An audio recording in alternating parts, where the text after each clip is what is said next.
everyone, welcome back to my kitchen. This is Cece. If you are looking for the ultimate healthy and comforting and budget-friendly vegan dinner, you need to know how to make this authentic Spanish Acelgas con patatas. Basically, it is Swiss chard with potatoes.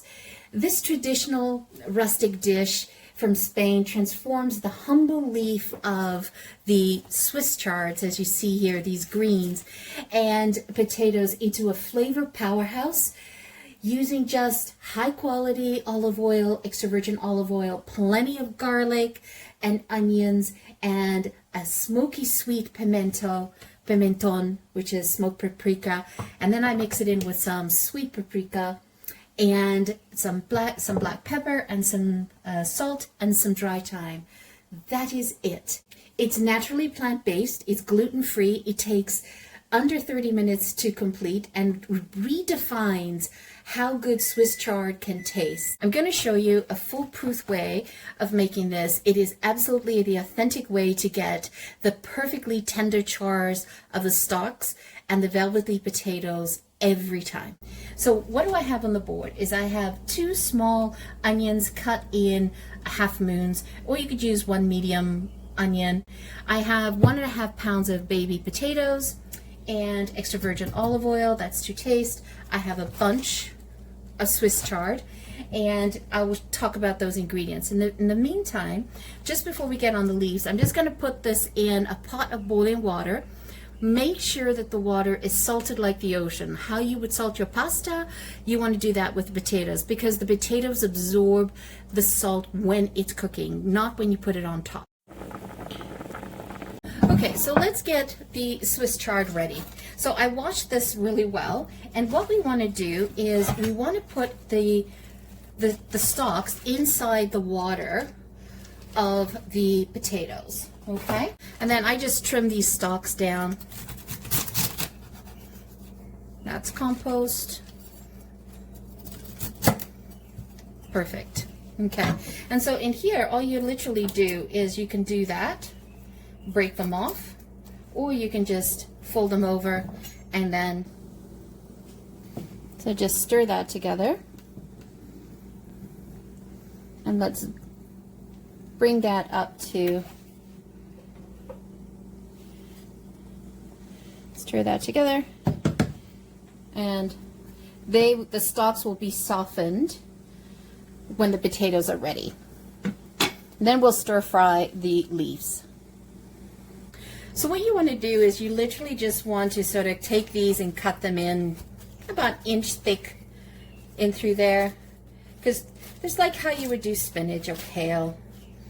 And what we're going to do is we're going to first start off with the onions and the garlic. We're going to make the garlic refrito, and then we'll add in the Swiss chard. So let's move over to the stove. Okay, so we're going to add in the olive oil. Add in as much as you want. And what you want to do is you want to add in the onions and the garlic in a cold pot, okay? In a cold pan. And the reason why you're doing it in a cold pan is you want to bring the garlic up to temperature so that it does not burn. That's a very typical ajo refrito that they do. So we'll just bring this up to temperature, get that sauteed, get some nice color. What I like to do as I'm sauteing the onions and the garlic and the olive oil is I like to drop in some dry thyme in here as well. Just infuse everything. Just watch your garlic. You don't want your garlic to burn, so constantly turn, stir it. Let's get some color on the onions. Okay, so we're starting to get some good color. So now I'm just going to add in the paprika, and this is going to add some gorgeous color to the dish. Start with a teaspoon of smoked paprika, teaspoon of sweet paprika. Just toast it together, and you get this gorgeous orange color. And the flavor components, doesn't that look good? Okay, so I'm going to add in a little bit of pepper. That's about teaspoon, no, half a teaspoon. Okay, let's turn this down, and now let's add in the Swiss chard. So you're literally just sauteing this down, wilting it down. It's like spinach, it wilts down. And because there's still water on the Swiss chard leaves, it doesn't burn your garlic. One of the things that I forgot to mention while I was chopping this is that the Swiss chard, right, the chard stems, has an incredible texture, and it's very similar to celery and asparagus, right? So what we just did is we separated the stems from the leaves, from the tender leaves, so that we could cook it with the potatoes, boil those together because it needed more time. But you see here, you've just wilted this down. So now we're going to add the potatoes. We just add in the potatoes and the stems. Mix that all in together. And here's this gorgeous color. And now, I'll put a dash more of olive oil, just for the dressing of it. A little bit more sweet paprika, not the smoke. And we're just adding a touch of balsamic vinegar. That's my take on it, to sweeten it up a little. Or you could have used sherry vinegar. But since I don't have sherry vinegar, I decided, let's do balsamic. You could also have done apple cider vinegar with 1 teaspoon of brown sugar to sweeten it. Perfect. We're all good. Let's get this plated. Told you it was easy.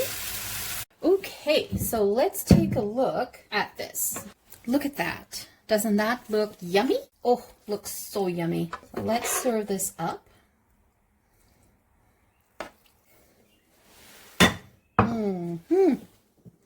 Now that is gorgeous. And then a little bit of olive oil, just on the top, and a pinch of finishing salts, sea salt, and a squeeze of lemon. That just brightens everything up. Let's take a look at that.